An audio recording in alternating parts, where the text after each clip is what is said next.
This podcast is part of the Big Heads Media Podcast Network. Go to bigheadsmedia.com for more great podcasts.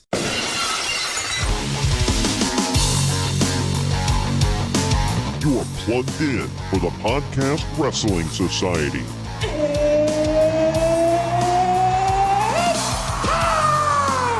Give us a follow on Facebook, Twitter, and Instagram at PODWRES Society. Faith is the place, and the sky's the limit. Now, your host, he is the one and only Troy Adams.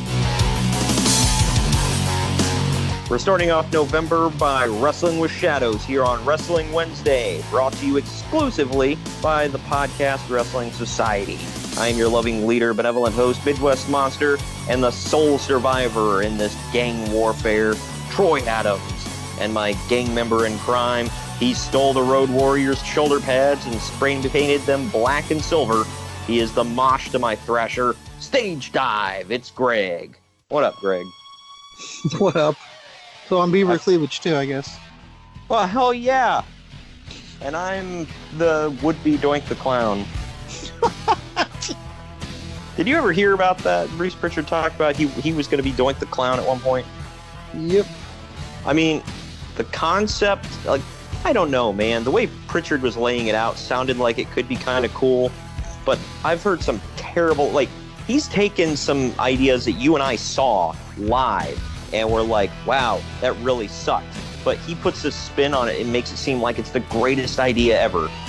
And it's like... Did he have anything to do with it? Probably. Well, the Doink the Clown thing, he was going to be heavily involved in it. So, I don't know. It could have been cool. Could have just sucked. I don't know. Well, at least we got the Doinks of the Survivor Series. Oh, well, yeah, at least. Now in the archives. Yeah, I think I put that on a podcast. If I didn't, it's definitely on YouTube. Go check that out. It was, what was it, the Kings, or the King and the... We and did the two of them. We did the Doink and the Little Doinks against the King and Little Kings.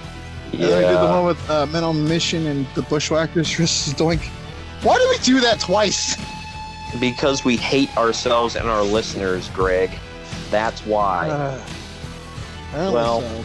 November is a wonderful time of year.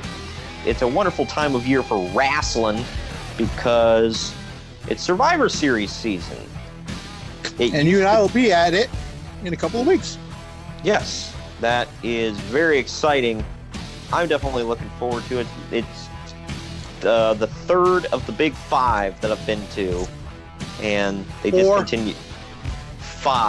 They discontinued the former fifth of Big Five, King of the Ring, and they replaced it with Money in the Bank years later. Big Five. I believe Mr. Bundy, first name King Kong, he says, "Give me 5." So it is 5. I don't know why. What do you have against Money in the Bank? Nothing. I'm just saying it's not one of the big ones. It is. WWE's even plugged it as such. If it didn't exist in the 90s, it's not a big one. That's what she said. True story. Wow. Cool. I'm fine then. The hell. I don't know. I don't care. It's been around so long. If you think about it, like the Money in the Bank match itself, not the event, but the match itself has been around since WrestleMania, 21? 21. Yeah. 2005. So over a decade. So it's morphed from a match into an event, and it's big league, huge with a Y. So I consider that one of the big five. The only one I haven't attended that one, which I'll probably have a better shot of attending that than a Royal Rumble, and I have not attended Royal Rumble yet. But Survivor Series is a good one to hit. I did them kind of, I don't know, I like built up and then built down. It's just like SummerSlam, WrestleMania, Survivor Series, which, don't get me wrong, I'm not trashing it. It's awesome. But, it's like, That's next after WrestleMania. That's a good order, though. Yeah, hey, don't get me wrong. SummerSlam and SummerSlam and WrestleMania were great ways to start seeing pay-per-views for me, and I worked in a fast lane in there. So did you. But today, this one is one of the most historic Survivor Series in history. It's from 1997, and it's historic for possibly all the wrong reasons. I just want to say, I know this has been done to death, but, we haven't done it. Right. So, well, and I know we're going to get a lot of people saying that, another Survivor Series 97. But this isn't just about the screw job. It's the whole pay-per-view. People are going to hear this and they're only talking about the end. No, doing the whole thing. Yeah, exactly. Just the good, the bad, and the very, very ugly. We're covering all of it. We're definitely going to look for the good. Were you watching it live, by the way? No. No. Did you just find out about the results on Raw? No, I went to school the next day and someone told me that Shawn Michaels won with the sharpshooter, and I was like, okay, which and I wasn't like wise to it yet. So when Brett was gone, I didn't know what the hell was going on. So obviously that's the big thing going into all of this is the screw job and kind of what led to it. Have you ever watched Wrestling with Shadows? Yeah, it's a really good documentary. It is. It's been a while since I've seen it. I saw it like shortly after it originally came out in the 90s. I believe it's on YouTube, so. Yeah. So if all of you out there, either throw it in your YouTube machine or throw it in your Google machine, one of the two, and check out Wrestling with Shadows. It's all about Bret Hart's perspective of things leading up to, during, and post screw job. I can't remember the exact time frame, but it's really, of course, it's a very one-sided thing because it's a Bret Hart documentary, but it's still really good nonetheless. I can't remember a whole lot about it. I just remember, the real details were like leading up to it was Vince McMahon didn't want Bret Hart going to WCW, so he signed him to like a 20-year contract, which had never ever been done before, and it was for like an ungodly amount of money. And then since this was during the 83 weeks where WCW is kicking ass every single week and WWF couldn't catch up at that point, they were about to, but not quite yet. They couldn't afford to, meet the obligations of the contract and pay Bret what they had offered him in the contract or promised him in the contract. So Vince had to renege on it. And I guess when was it that Bret won the title here? I'm trying to figure out. SummerSlam. It was in August. Okay. Yeah. And for those of you that want to hear like the, pay-per-view, it was the pay-per-view before this was Bad Blood, right? Yeah. Yeah. We talked about how, the very first Hell in a Cell, the debut of Kane, Shawn winning the Hell in a Cell, the very first Hell in a Cell match to become number one contender for Bret's title here at this event. We cover all of that in great detail. I think it was one of our best shows in the archives was Bad Blood in Your House, 1997. I also am an advocate for that pay-per-view. I think it's a very underrated pay-per-view. Yeah, it's not like amazing, but it's really good. Yeah, go check out that minis match, man. Come on, that was a replacement for. Oh, shocker! TJ likes the minis match. But it was a replacement for Brian Pillman versus Dude Love, because that does not make it any better. Sure, it does. Because when I think what's comparable to Brian Pillman versus Dude Love, what the hell? This pops in my head. Oh my god! I'd rather watch the hog pin match. Oh Lord, why? I don't know. That one was awful in every way possible. By the way, now in the archives, go check out our 1995 review. We've had that in our archives in a couple different shows, so clearly we have a soft spot for it. Yeehaw. Hey, that was Naked Minion's brother, okay? Cousin. Whatever. Probably Don't. See, I knew it. I knew you were going there. I know you too well. It was his brother cousin, just like Uncle Cletus was also Uncle Dad. Well, I'm sorry, he was Cousin Cletus, wasn't he? I don't know. The freaking family from Arkansas, damn it. Them, the Godwins. Not me. I didn't say any of this. But them. Either way, the event, though, Bad Blood was really good. It led up to this. Undertaker was not on the show, by the way. I don't think you see the Undertaker till after this show. Builds up to the real quick. It builds up to the epic Undertaker versus NWA star Jeff Jarrett. Why? I don't know. Well, because ain't he great? Come on. Broke 1,000 guitars. Never drew a dime.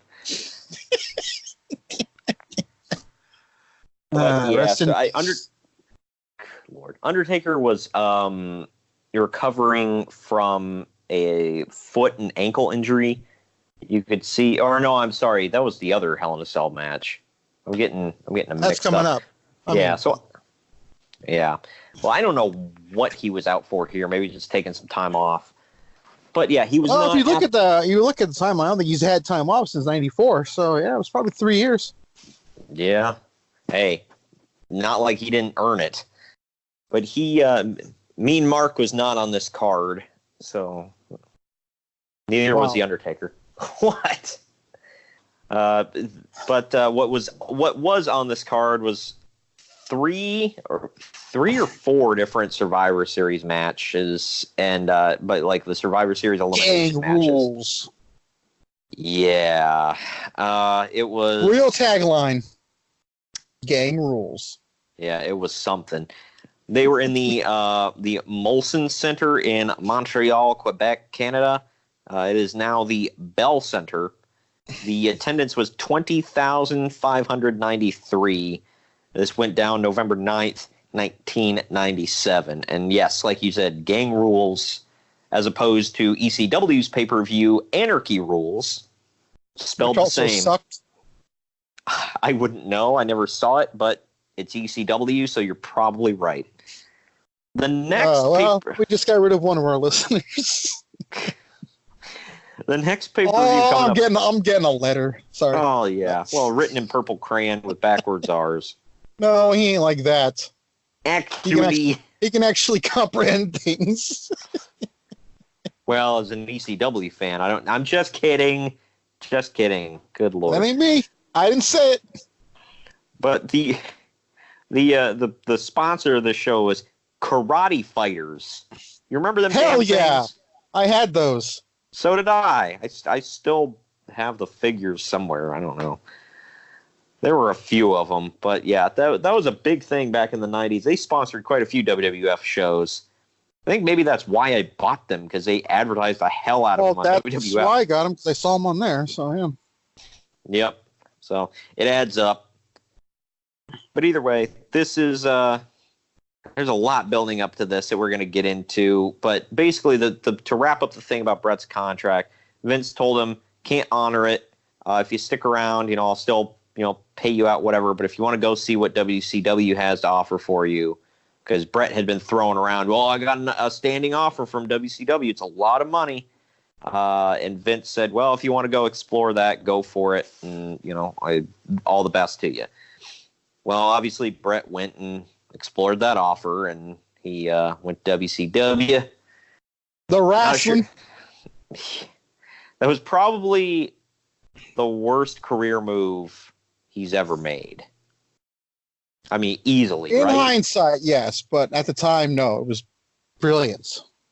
Yeah, I mean, he was going from the number 2 company to the number 1 company, but when he jumps, that number 2 company, or number 1 company, starts slipping to number 2, not because of Bret, but they don't do damn thing Well, with Brett that It kind of means is anything. because of Brett, because they didn't do nothing with him. So in a way, it is. Yeah. Well, they brought him in. Of course, at one point, he finds himself in the NWO, gets kicked in the head, and has a seizure from it. I'm not making light of any of that, by the way. It's a terrible thing, but it can be argued if he didn't go, he wouldn't have faced Goldberg. He wouldn't have got kicked in the head. I don't know. It's true. I mean, things happen. Maybe he would have got hurt some other way. I don't know. By the way, this is the first pay-per-view back for Stone Cold Steve Austin after getting his spine compacted by the youngest Hart brother, Owen, at SummerSlam. And they're in a rematch here this night for the Intercontinental title.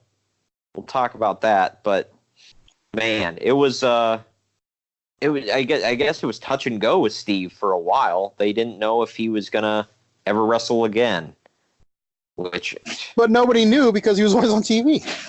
Yeah, I know. As a fan, you wouldn't think anything of it. You're not thinking, oh, he's not wrestling. Something must be up. I mean, it's not like an Alexa Bliss situation where she didn't wrestle for a year, but she was on TV every week. Yeah. That was a little you could tell at one point. You're like, all right, something's up. She hasn't gotten physical with anybody in a year. But I tried. She wouldn't return my calls. My God, I knew there was a joke in there somewhere. Yeah, but we'll get it. Good Lord. Well, we're going to take a quick break, talk about some other great podcasts on the Big Heads Media Network, and when we come back, we'll get into the actual event. But go to bigheadsmedia.com. If you like sports, you like TV, you like wrestling, crime, sports, whatever, fantasy sports, just to give you a taste. If your podcast docket is not completely full to the brim like Greg and I's are, then take in a few more podcasts. At least give them a try. When we come back, Survivor Series 1997 Gang Rules. I'm Midnight Agent Raw. And I'm Okami. We are the Super Media Bros podcast. Each week, we give a comedically informative take on movies, Music, television, video games, and much more. Put your shades on and listen to all episodes on supermediabrospodcast.com, Apple Podcasts, Spotify, or wherever you listen to your podcasts. Yeah, Shades on. we're off.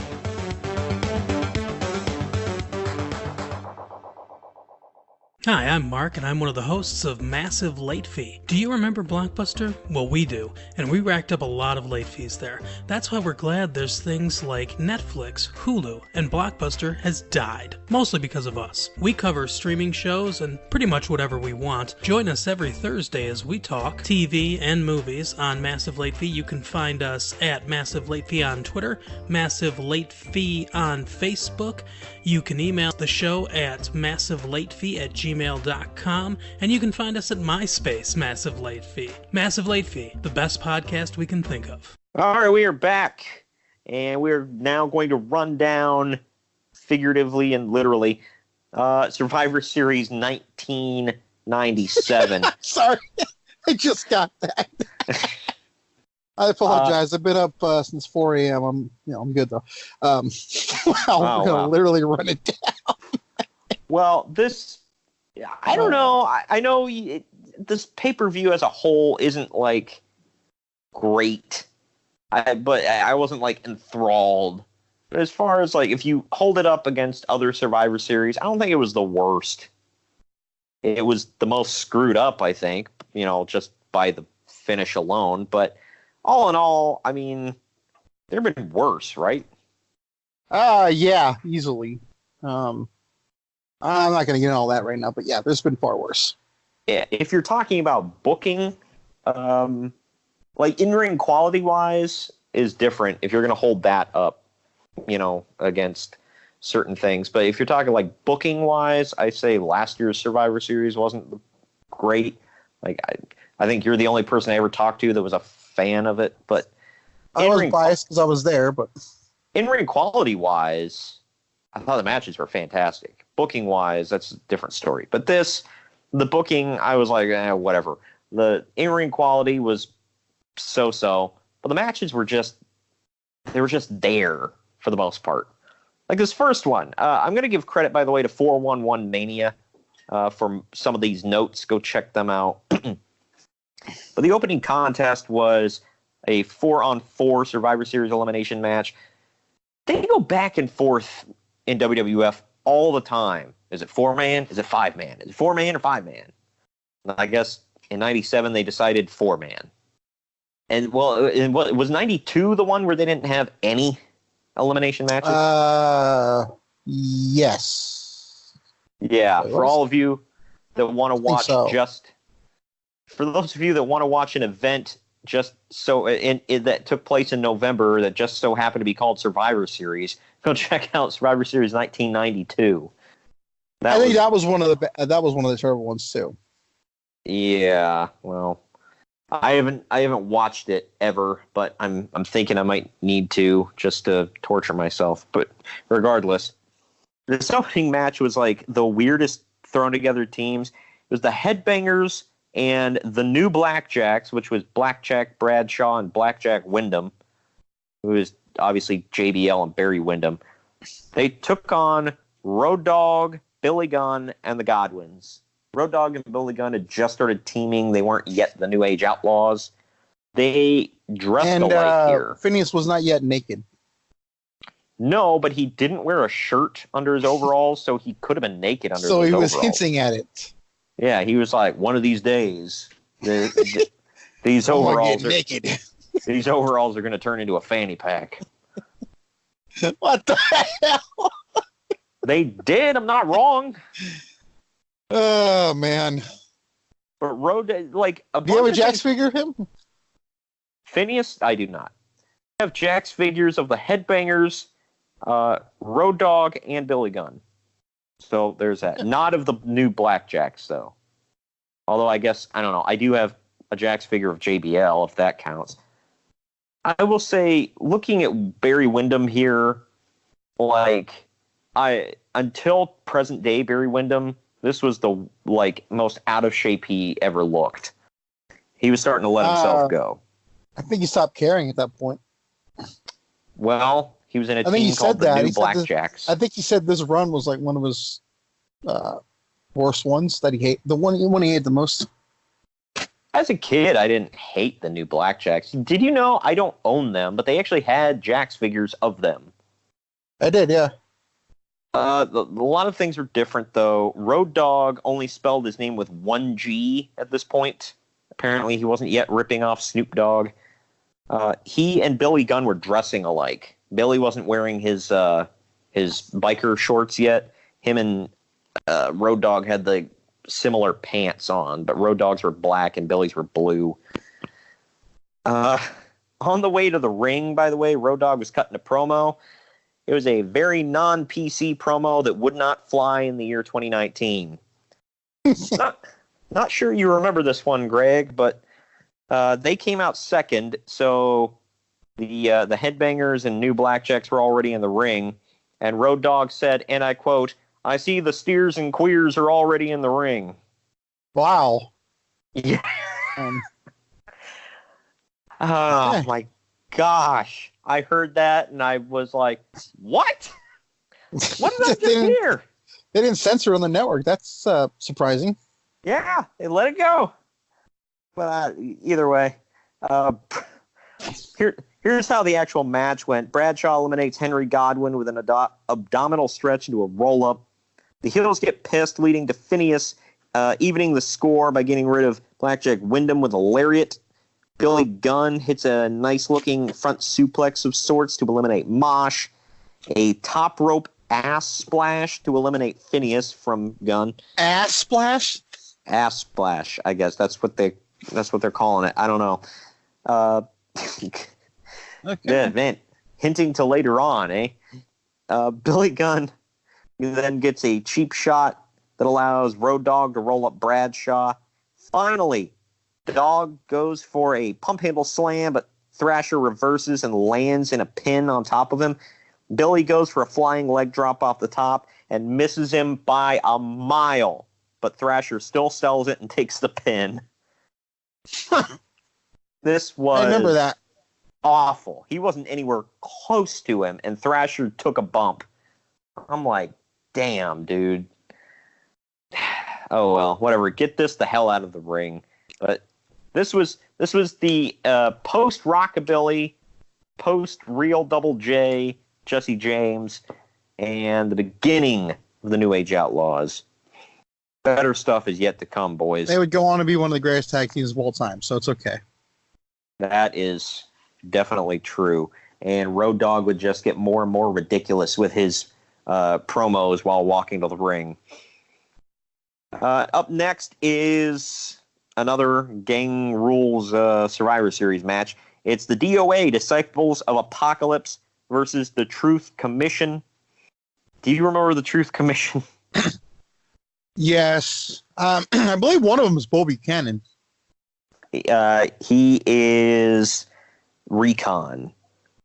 Yeah. Yes. Because he is Recon. Kurgan is the Interrogator. Some guy I don't know is Sniper. And then Don Callis is Jackal. This was... The Don Callis. Impact's Don Callis.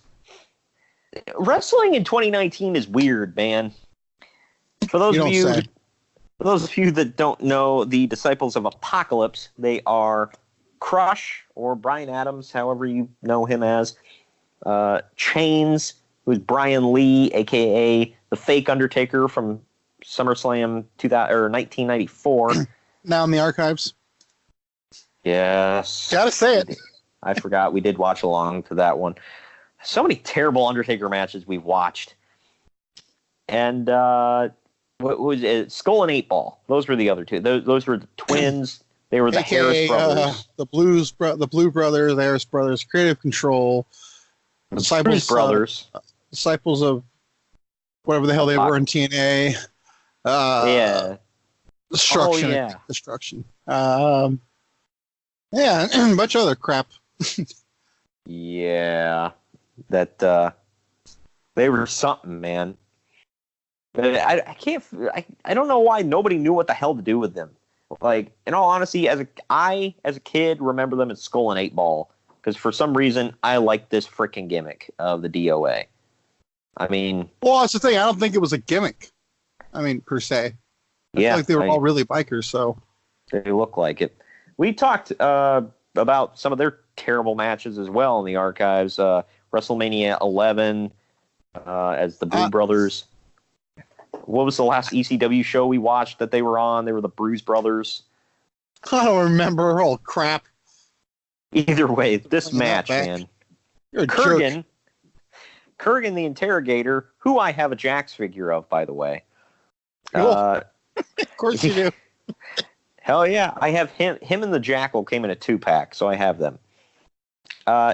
He puts Chains down easily and quickly. He pins him in, like, just over a minute. As one of the twins are taken down, the Jackal tags in to take advantage. It backfires, and either Skull or 8 Ball, one of them, ends up eliminating him. A clothesline by one of the twins gets rid of Recon next. The Interrogator keeps distracting the referee at one point like an idiot, allowing the DOA to hit some double-team moves. He gets a cheap shot that allows Sniper to get a pin on Skull. Interrogator then gets tagged in and pins 8 Ball after a sidewalk slam. Sniper comes in again for some dumb reason, and then he gets a sidewalk slam from Crush, gets pinned. Then Interrogator comes in, pins Crush, he wins. This was towards the end of Crush's run, I believe. And this is the end of his run. He walks out after the screw job because he's Bret Hart's friend. Oh, okay. So it was Crush's last match in WWE. Was it his... Yeah, that's right. Because I think by the time I started watching, the DOA was just Chains, Skull, and 8 Ball. Yeah. I was always a Brian Adams fan. I know, jokes, haha, because his last name's Adams. But still, I was... No, I don't think anyone ever would have caught that, dude. I didn't even. So... Yeah, well... You just had to put that out there to get attention. Nice try. Yeah, that's it. I was always a fan of the fact that his finishing move in WCW was called Cuts Like a Knife, like the singer. But, yeah, I don't know. I was always a Crush fan. He might not have gotten over with the crowd quite like WWF wanted him to, but which one was that the face-painted one? No, right before that. Surfer Crush? That sweet high and had that sweet high and tight mullet. See, that's damn straight. That's honestly how I remember him, because he was in the Royal Rumble video game as that Crush. So that's how I knew him as a kid. And then I see him as a biker, and I'm like, the F is this? But regardless, that was a match. Wasn't anything special between those two teams. It was what the hell it was. And WWF was showing off, hey, we have a ton of stables. None of them mean a damn thing, but we have a ton of them. Which is funny because Triple H says Vince hates stables or groups. He does. But, well, Bruce Pritchard said that Vince goes through, like, moods. Like, one minute he'll hate tag teams. The next minute, God dang it, we need to build up the tag division. So it's just, I don't know. He said during this time he had a weird fetish for factions, and then all of a sudden he drops it. Vince McMahon is a weird dude. I know. Shocker. But up next, we get some dull-ass promos from people who just can't cut promos for both Team Canada and Team USA. Vader, yeah, let's talk about both these teams. We'll get to it. Here was my comment about Team USA. Why the hell are these guys on Team USA? Well, can anybody answer that? At least they're all from USA. Wait till you see the other side. Yeah, Team Canada is 1 Canadian, 2 Americans, and 1 Brit. Phil LaFawn. Yeah, so Phil LaFawn, that wasn't even his real name. He was the only damn Canadian on the team. Doug Furness was from Oklahoma, which is about as American as you can freaking get. Jim Neidhart lived in Canada, I believe, but he was born in and grew up in Reno, Nevada. And obviously the British Bulldog's name is the effing British Bulldog. So you can't hide that accent. Gosh. And you brought this up. We did. Go back, ladies and gents, to Bad Blood in your house, in the archives. And you asked the question, why the hell was it Vader's job to stand up for the USA? Because he's a big, nasty bull. He was a mastodon, pal. Yeah. It was like, I get it. He is American, but when I think, apple pie, hot dogs, baseball, red, white, and blue, I don't think Vader. Yeah. Well, everyone else was busy. I don't know. Check out this motley crew, because Vader leads the team, and then we've got Goldust, who, by God, like... This is the artist formerly known as Goldust, by the way, so he's got, like, all kinds of weird looks going on. He hadn't quite hit that yet. He was about to. But he was changing up his look. He had FU painted on his cheeks. The back of his head had Forever Unchained painted on it. He was wearing a cast because he broke his hand. I don't know if that was legit or not, but it said Freedom or something like that on it. His whole gimmick was that he was walking out on his wife and daughter. His wife being Terry Runnels, by the way, for those of you that don't know. But yeah, so he was changing his attitude. He was going weird with it. But if this was like, Dusty Rhodes' son gimmick, okay, fine. Team USA for Dustin, fine. But this was Goldust. Androgynous, pal. And wearing all that crap. Well, this is the second time this year. Keep in mind that he was on a team that was, basically pro-America. Oh, yeah. Wasn't he part of that team at the... What was it? Canadian Stampede? Yeah. Yeah. Why that was him? The thing. I mean, if you knew Okay, he's the son of the Because American you know Dream. who it is. I mean, come on. Yeah, I get it, but it's a weird gimmick to fit in there. But him, Don't question it. the third guy was Mark Marrow.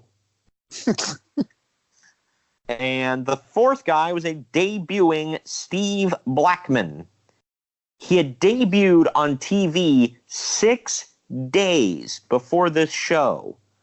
As a fan. He jumped out of the crowd and beat up the Canadians doing martial arts moves. Hey, Santino Marella was a fan on his first night, won the Intercontinental title, okay? So don't question any of this. Yeah, well, he didn't have a big pay-per-view marquee match 6 days later, I don't think. He might. I don't know. I'm sorry. Did you just call this match a marquee match? It was supposed to be. This was one of the big ones. Sure. It sucked, but the big ones are the last three. Well, 3 of the last 4. Team Canada versus Team USA in Canada. It was supposed to be one of the big ones. We'll get to it. But either way, I didn't know this. Interesting note is that Blackman was supposed to debut a long time before this, but he caught a serious case of malaria, and he was bedridden for years. Wow. Did you? Yeah, I didn't know that. Did you? No. That's crazy. But yeah, this whole match is just effed, dude. You've got Big Van Vader, Johnny B. Bad, Dustin Rhodes, and Steve Blackman. Just God, whatever. Let's get into the match itself. We've crapped on it enough. Team Canada comes out to what would be Kurt Angle's theme, was the former Patriots theme. Team Canada? No, America. Or team, yeah, what did I say? Did I say Team Canada? Okay, Team USA, whatever, came out to Kurt Angle's theme, or what would be Kurt Angle's theme.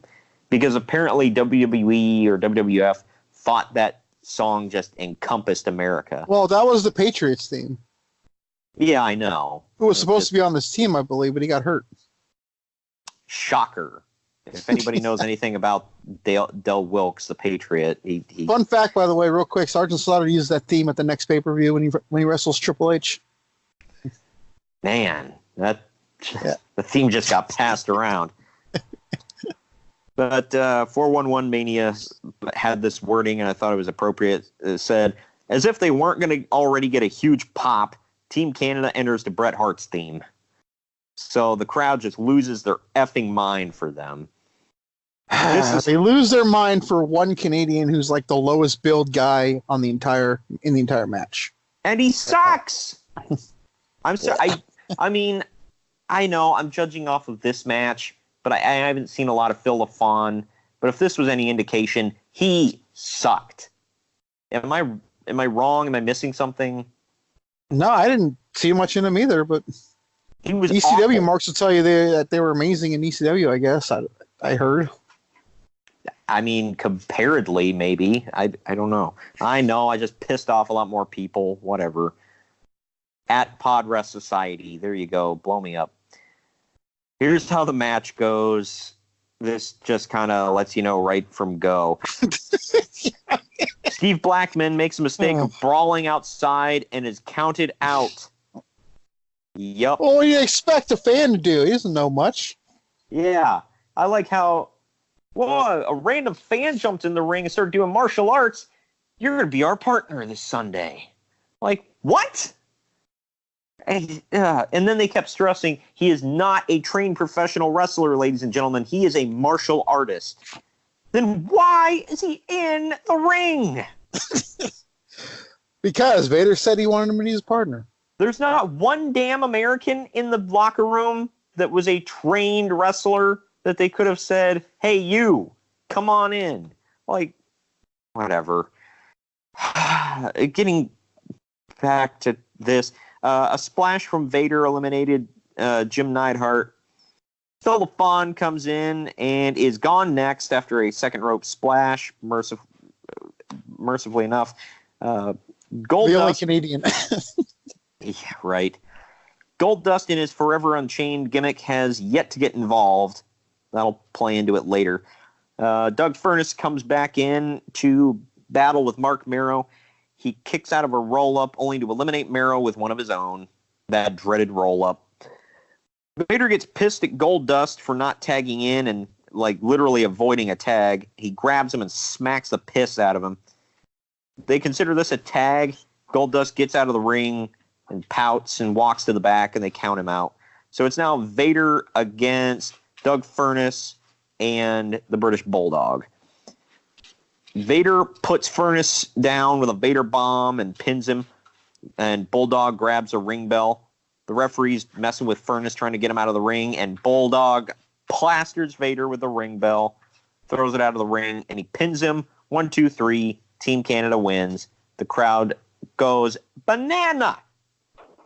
Oh, man. What This do you match sucked. Tell us your honest opinion, Greg. Oh, man. It was, yeah. That It was just awful. It was horrible.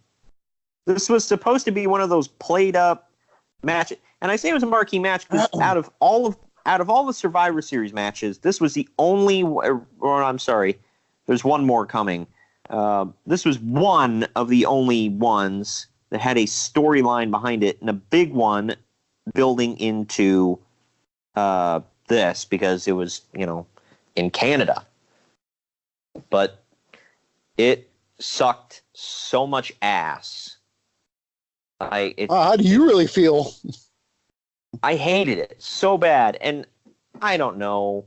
After you and I reviewed, and I realized this wasn't his best year by any stretch of the imagination, but after you and I reviewed the year 1995 in WCW, and you got to see Vader in WCW, then you see Vader here in 97 in the WWF, not even comparable. He was still a good wrestler. It just, I don't know. He wasn't a big deal. Well, they tried at first, and then somewhere along the line, he just fell off. They said he just wasn't the same Vader. He kind of they said you could kind of tell he didn't care anymore when he stopped washing his gear and smelled like, moldy milk. There's an image. Yeah. Jim Cornette said he was so gross that, and he didn't wash his gloves very well. He said Vader grabbed him by the lapels and shook him, and he said he had to throw out the jacket because the black from his gloves wiped off all over it. I'm getting hungry. Gosh. Now maybe we can say Sean wasn't such an a-hole for not wanting to work with him. Yeah, right? Between that and the fact that, oddly enough, JR kind of stood up for Shawn Michaels in a way on his podcast, because he was saying, he's like, well, you have to work night in and night out with him. He stinks. He's literally beating the crap out of you. You're like half his size. He's like, you can kind of see, why he didn't want to keep working with him for an extended period of time. Are we done crapping on the deceased? I'm not crapping on it. In all honesty, Vader in WCW, great, fantastic, and his stuff with Hulk Hogan was goofy, but it was good. For all the stuff you and I crapped on in '95, and as goofy as his matches were at times with Hogan, I enjoyed them. I don't know about you. I don't remember them well enough to have an opinion. I might have to go back and watch them. There was the one where it was the strap match. No, it wasn't the strap match. Yeah, they had a strap match together. Remember, he knocked out was it Hogan. called a strap match? Get the name right. What the hell was it called then? Indian strap match? Popeye Indian strap match. No, that was with. No, he did it twice. Rick later. He did it twice. I think this one was just Indian strap. I don't know. Either way, but he knocked out Flair and Drake. The endings were always goofy, but leading up to the ending was okay. But Vader's work with Sting and Flair and stuff, masterful. Vader's work in WWF was fine, but that's not entirely on him. He was beaten up and winding down, and he's a big dude. It happens. But I think this is a good time, by the way, to take our final break and talk about some other fantastic podcast here on the Big Heads Media Network. When we come back, we're wrapping it up with the final matches, the marquee matches, whatever you want to call them, of Survivor Series 1997. You're really liberal with marquee. These were the advertised big matches, so they were the marquee matches by default. But we'll be right back. Hi there. Sean, Steve, Alex, and Jamal here from the Hogsty Podcast. For the past 5 years, we brought the latest news, hottest scoops, and the best interviews with players and beat reporters to the Redskins fans across the globe. No matter your Redskins interest, we've got no shortage of great content for you. Check us out on thehogsty.com, bigheadsmedia.com, and all major podcast platforms. Hi, I'm Mark. And I'm Carol. And we're the hosts of Retro Late Fee. We are stuck in 1994. And we can't get out. We're watching all the movies and TV shows that you probably remember, I guess. Somehow we're speaking to you through some kind of time portal. Right. Join us every week for great movies and TV shows from 25 years ago. It's fun, I swear. All right, we're back, and this first match, not so much a marquee match. This was kind of, the warm-up to everything. This was Kane's first match on pay-per-view. A video package airs of Kane's path of destruction since debuting over a month ago at Bad Blood. He wants to face his brother, but The Undertaker won't fight his own flesh and blood, at least not until WrestleMania, after Kane literally kills him and he comes back from the dead. Why is that always the spark of their WrestleMania matches? You notice that? Yeah, but 14, 20, both times Kane literally had to murder him. And then he came back from the dead and was like, fine, I guess I'll fight you now. And beat him. Yeah, and 14 was miles better than 20, but 20 was more about the story, so, it was what it was. Now in the archives, by the way, we cover WrestleMania 20. Go check that out. Regardless, after Kane attacked Dude Love, Mick Foley realized that Mankind would be needed against someone like Kane. So, I guess they needed an opponent for Kane. Who better than Mankind to get his ass kicked all over the place? I don't remember why, but I like this match. This match was fine. We'll get into it. Kane is with Paul Bearer. The entire match is fought under Kane's red lighting, much like The Fiend at Hell in a Cell. I've never been a fan of this. What do you feel about it? Seeing it live was kind of fun. I'm surprised. You're the only person I heard there live that said they could actually see well. Even I saw really well. Our mutual friend that was there live told me he couldn't see a damn thing. So I don't know. I've never been a fan of this. I didn't like it when they did it with Sin Cara with the blue lights. I didn't like it when they did it with Glacier with the blue lights. I wasn't a fan of anything Glacier except his entrance. But regardless, steel steps and chairs. When are we doing a Glacier episode? God dang it. You really want to torture our listeners that much? You sick SOB. We've already done WrestleMania 11, a hog pen match, Hogan Warrior 2. Come on. It's all a little Glacier. Those were classics, damn it. By the way, Hogan Warrior 2 last week, now in the archives. Go check it out. But yeah, steel steps and chairs. Sell that crap. Damn straight. They use steel steps and chairs. Mankind mostly gets dominated in this match. At one point, he's up on the apron, gets goozled by Kane, and Kane just shoves him off through the Spanish announce table. And then, at another time, Mankind is on the top rope. Kane grabs him and flips him off the top rope to the concrete outside. Man, Mankind just took a world-class ass. Does he take like a legit head bump to the floor? I don't remember. I don't remember that one anyway. He took a lot of damn bumps in this one, and I was like, man, no wonder he walks with a limp after seeing stuff like this. It's a chronic limp, him and Jeff Hardy. Right. Well, and then at one point, the thing that popped me the most in the match wasn't even anything between Kane and Mankind themselves, but Mankind, who has a history with Paul Bearer, by the way, Uncle Paul, he reached out of the ring and put the mandible claw on Paul Bearer, and Bearer just kind of like slumped to his ass and just like sat there for the rest of the match, basically.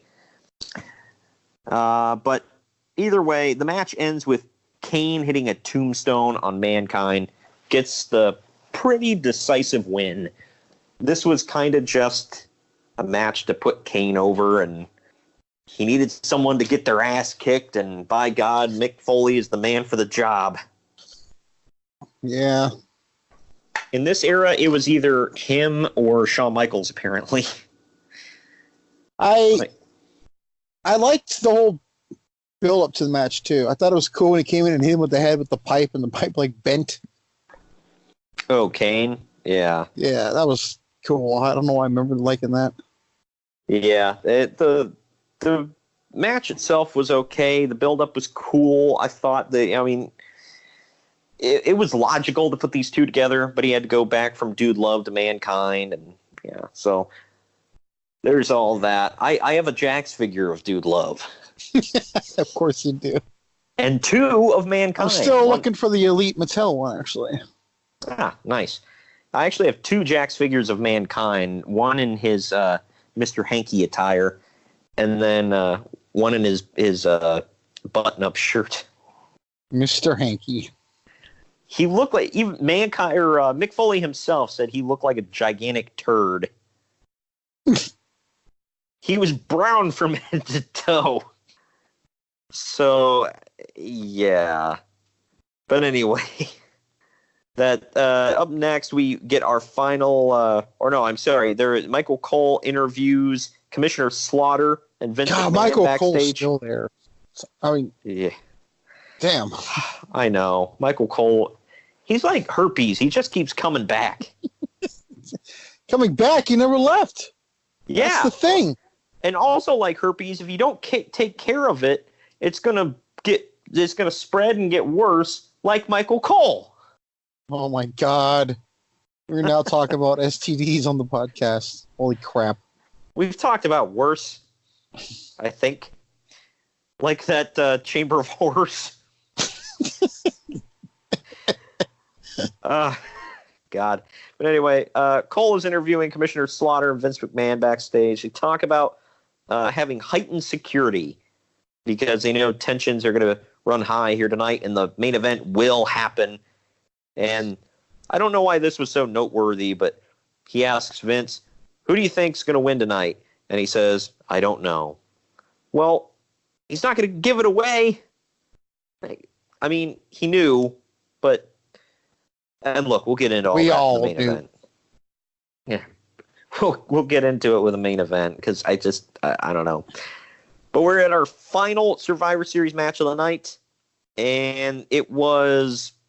I don't want to say a good one, because it wasn't, but it wasn't bad for a Survivor Series match. It wasn't terrible. It was the Nation of Domination of Farouk, The Rock, and D'Lo Brown versus Ahmed Johnson, Ken Shamrock, and WWF Tag Team Champions, the Legion of Doom. No shoulder pads for the LOD because the Outlaws stole them. D'Lo Brown starts with Hawk, who no-sells D'Lo's offense, and then The Rock comes in, hits a rock bottom, and pins Hawk in pretty short order. That was kind of shocking. I was like, what? But hey, get The Rock over. I feel like they did that a lot with the LOD. He always had to eat the pin. Well, because Animal was, the powerhouse, I guess. I don't know. But Hawk did his famous no-sell of a pile driver. That I always hated that. I always thought it looked stupid. But either way, Ahmed Johnson comes in and ends up taking a beating. D'Lo Brown even brings out a strap and whips him with it. Ahmed shakes it off before sending Farouk to the back with a Pearl River plunge. Next, Brown nails a frog splash on Ahmed, but taunts instead of pinning him. Farouk doesn't leave ringside and holds Ahmed's feet as The Rock pins him. Showboating costs Kama as Animal rolls him up to even things out.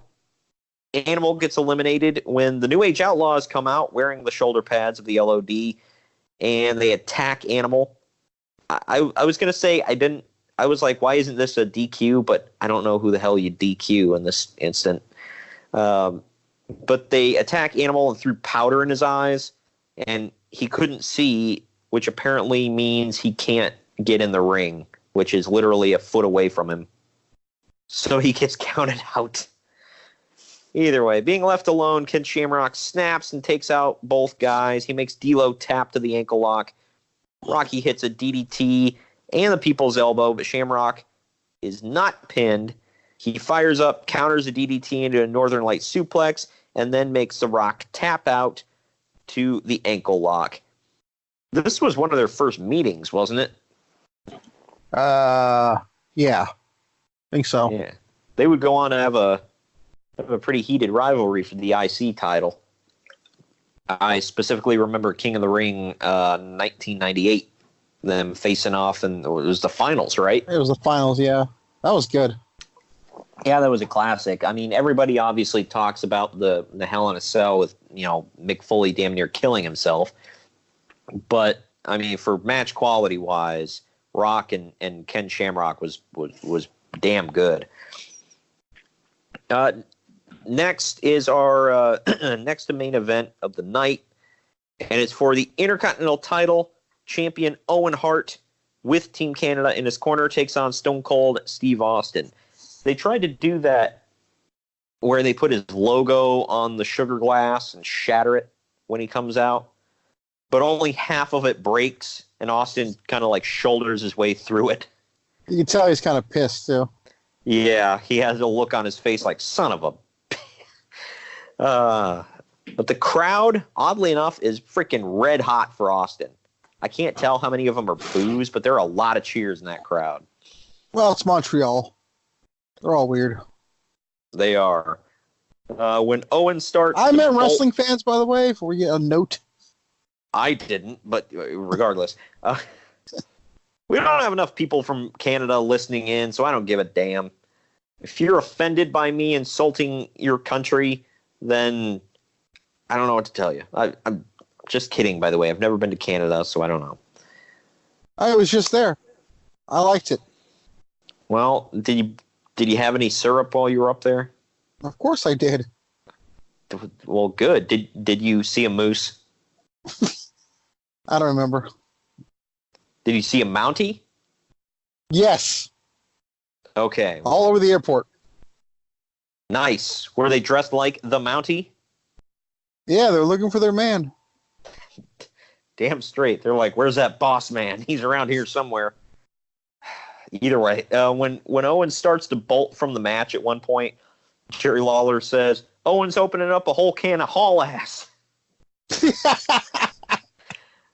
I think he used that line a couple of times, actually, because I remember saying it on Raw, too. I freaking love that line. I don't know. That was great. I loved Owen's shirt, by the way, I got to say. The one that said Owen 316 and the back says, I just broke your neck. Yep. That was so effed up. Who the hell wears that like that proudly?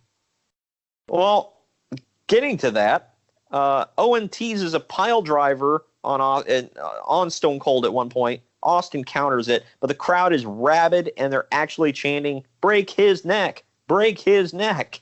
Sick freaks.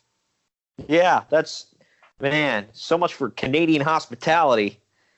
But Owen chokes Austin with some... Well, Quebec's just a province, don't forget. So. Well, don't forget, they speak French, so that could be it. Owen chokes Austin with some cables at ringside. Inside, Austin stomps a mud hole in him before he hits a stunner, and he wins the gold in about 4 minutes. Man, they really shortened this one up. That was for this big feel like feud. Whenever they have a match with Austin in that arena, it's a short match, and he beats the hell out of the guy. The other one was with Bischoff. It's like a thing. Did they chant "break his neck"? I don't remember. Yeah, but I guarantee you the match he had with Bischoff was better than this. Sounds odd to say. Well, this one I was expecting more. Like when he hit the stunner and left, I was like, wait, that's it? Well, I fully believe it's because he couldn't do more. Like they were still resting him. Probably. But they want to put the freaking IC title on him. Whatever. But we're at the moment of truth. The moment you've all been waiting for. Bret Hart defends the WWF title against Shawn Michaels. When Shawn comes to the ring, he grabs the Canadian flag and he treats it like Triple H treated Katie Vick. Oh my God. Now in the archives, the career of Kane. But, yeah, he rubs his crotch with it. He wipes his nose with it. He humps it while it's on the mat. This was too much, man. Because I'm putting myself in their shoes. Like, what if somebody did that to the American flag? I'd be furious. No wonder, the Canadians just absolutely hate his guts. Well, he earned it. Yeah. During the brawl in the aisle, Michaels threw Bret into Tim White. That's not wise. Oh my God! What? Had to get one of them in. Every time I see Tim White, which, by the way, there were a lot of Tim White sightings in '95. Go listen to those. Late in the match, Bret applies a figure 4, but HBK turns it over. Bret reaches the ropes pretty quickly. He goes into it. Bret, that is, goes into his 5 moves of doom. Pronouns, pal. Shawn counters by pulling the official into Bret. They collide. Shawn locks in the sharpshooter, and Vince McMahon calls for the bell, which, if you're not looking for it, you'll miss it. I don't even know if can you see it on camera? See what? Vince calling for the bell? Because I didn't see it. Not on, I don't think on the actual live show. Yeah, because he was off by the timekeeper. He's not in view of the camera, so you just see he turns it over.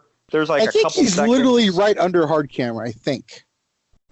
Yeah, so you can't see him until after the match is over. Him and Sergeant Slaughter are standing relatively close together. I want to say Slaughter was near him for security purposes, but I don't know. He calls for the bell. And Shawn drops the move. After the screwed finish, Michaels acts like he's angry and confused that he's been declared the winner. He grabs the title and he storms out. Only when he's up at the entryway, he turns around and puts the belt up in the air to celebrate, and then he leaves. And then the feed, they just zoom in on the Survivor Series logo, and then that's the end of the show. Which should tell you right there, if you didn't know, there's something going on. Yeah, not all is well. For those of you that don't know, after all this went off the air, Bret went on a tirade. He destroyed monitors. He spit a loogie in Vince's face, which was the second time within a couple of months he hocked a loogie in someone's face. The other one being Shawn Michaels. Right. But yeah, he just went he went freaking nuts. He went to the back. Vince, I guess, from every story I've heard, Vince tried to talk to him and explain himself. Bret went in to shower, and Vince followed him, trying to talk to him, and he said, "Look, Vince, I'm going to go in, take a shower. When I come out, if you're still here, I'm punching you in the face." So he went in, he took a shower, he came out, Vince was still there, he punched him in the face. That's every account I've ever heard. Bruce Pritchard claims he didn't know.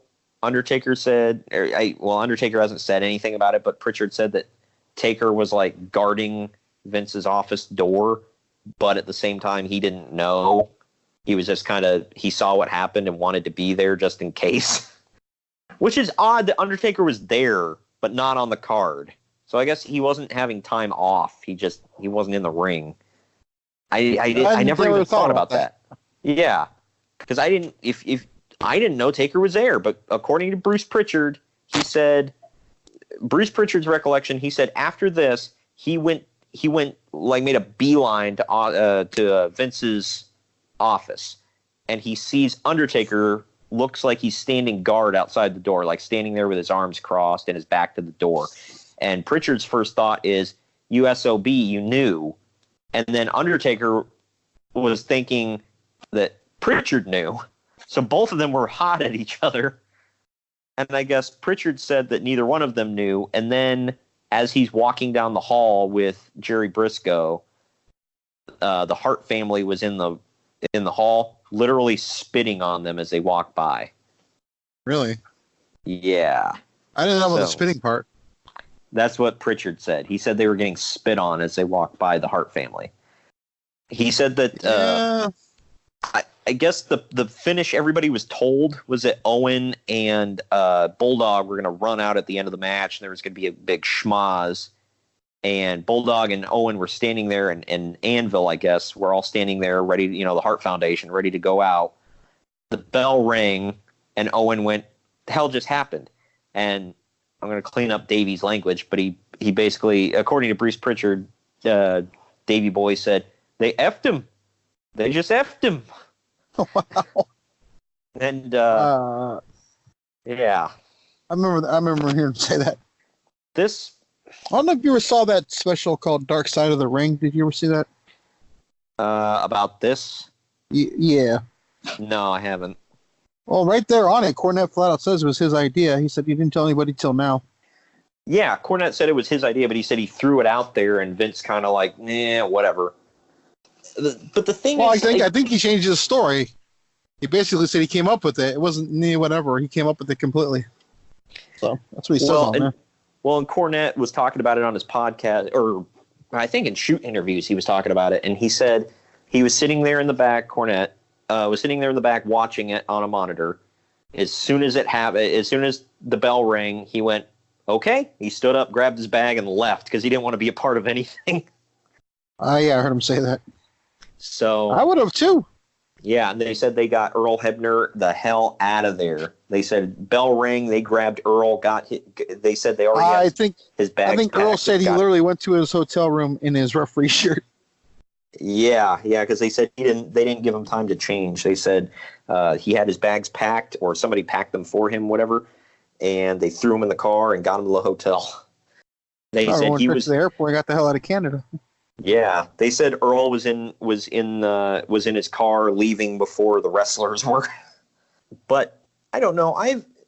What are your opinions on this whole situation that Vince got himself in?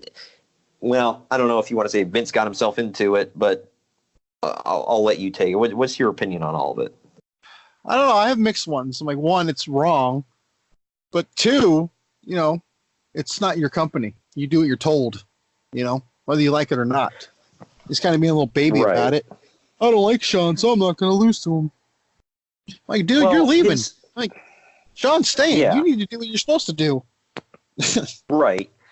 And the whole thing is they didn't want Brett taking the WWF title to WCW. This was his last contract. That's another thing, too, though. It's like, I don't think he would have done that.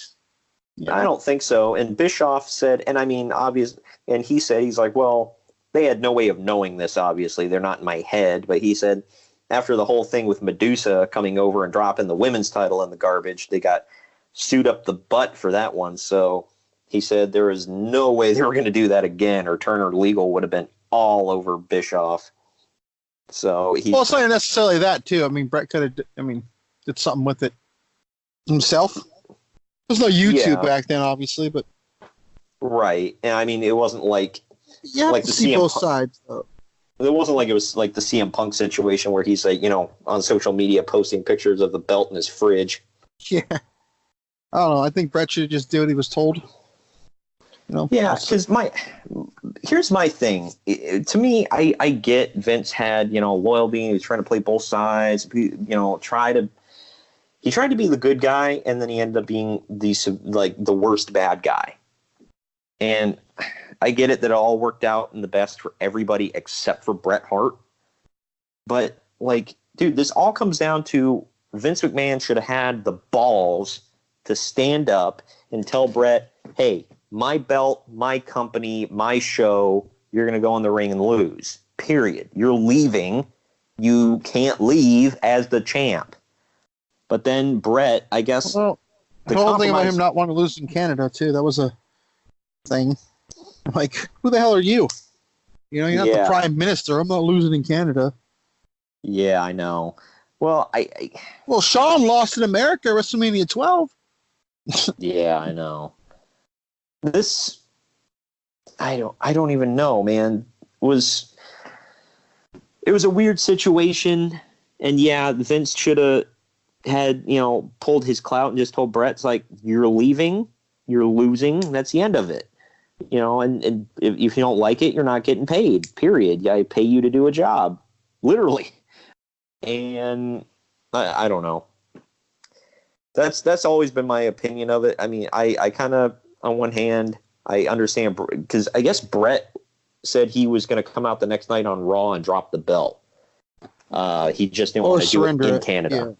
Yeah. And next night they were in Canada, though. Yeah. Well, he didn't want to lose to Shawn Michaels in Canada. And again, it comes down to sissy fighting. A lot of it was egged on by Shawn. I'm not saying it's not, but good Lord, grow up. It was two grown ass men who. Every story I've ever heard, it sounded like together. Two little school kids couldn't. Yeah, and I understand why Brett would, because Brett took everything very seriously. Shawn was an instigator, and so was the Clique as a whole. And I say, damn, dude. Like, just. Yeah, but at that point, there were only two Clique members left. Yeah, it's true. I don't know. It's a very weird, complex situation. We didn't see Bret Hart in WWE again until the year 2010. And that was a whole. During the Monday Night Massacre? Yeah. In Dayton, Ohio, by the way. Yeah, Dayton. Bringing back an old classic. For Dave Bautista to sit there and complain that he had to return in Dayton, it's like, if it's good enough for Bret Hart, it damn sure is good enough for you, Batista. Like, suck it up. He's a huge star. Oh, well then. Like, at the time, he hadn't done the Guardians movie, had he? I think he left to do that. Did he? Yeah, because that was like when he. Yeah, because he returned, 20. Actually, I think he just finished it, actually. Oh. Well, wrestling-wise, Bret Hart sold out the joint. So did Batista, don't get me wrong, but, this, I definitely want to hear you guys' opinions on this matter. Sound off on social media. Let us know. But yeah. Anything else we didn't cover here that you wanted to talk about? No, just learn to, pin me, pay me. Good Lord. If Bret would have had that philosophy, all this knows would ever happen. Right. Well, what good are you now? What good to me are you now that you lost to Shawn Michaels on pay-per-view? Hey, he didn't lose to Shawn Michaels. He submitted to him. Yeah. I'm thinking of like that Ric Flair Ole Anderson conversation.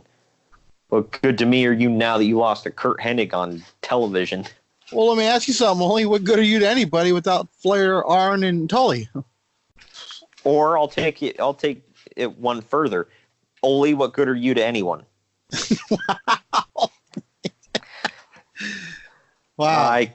I kid. He was clearly good to Arn Anderson for giving him the name Arn Anderson. But past that, whatever. He was the other Anderson, all right? And I know people like Jim Ross and Jim Cornette, like touch themselves to people like him and Bill Watts sometimes. Wow. They do. Either way. Next week, this was our first Classic Survivor Series review. Next week, we're going to WCW again for, in honor of Veterans Day. It's Clash of the Champions, Guts and Glory, and Great American Bash 89. Flair and Funk. Should be a good one. Well, god dang it, I gotta go home. My horse is sick. What the hell? What? That's always his thing. They said whenever he didn't want to do a job or that's right. When he didn't like the creative, Pritchard, I gotta go home. My horse was sick. I brought that up to Santiago, who, by the way, for all of you that don't know, lives in Texas, and he was like, "Hey, don't joke about that, all right? That's serious business." God, is he a freaking Cowboy fan? I don't think so. I don't know. I haven't really asked him. He lives on the west side of Texas, so whatever the West Siders root for, I guess. But either way, that's next week, and then we're going back to Classic Survivor Series with a review of Survivor Series 2002. That was 17 years ago, and it's the very first ever Elimination Chamber. The Elimination Chamber. You should also do a review of 2019. Well, we will. The next week after that. I just like bragging that we're going to be there. I'm sorry. November 27th, we will be in Chicago. We will have some content, more content on. We're doing it for the content on social media, and of course, we'll have our reviews here on the podcast of Survivor Series 2019, and of course, take over War Games, baby. Gonna be good. So all that this month here on Podcast Wrestling Society every Wednesday. It's me and Greg. Thank you for joining me today. And we will see you all next week. Later.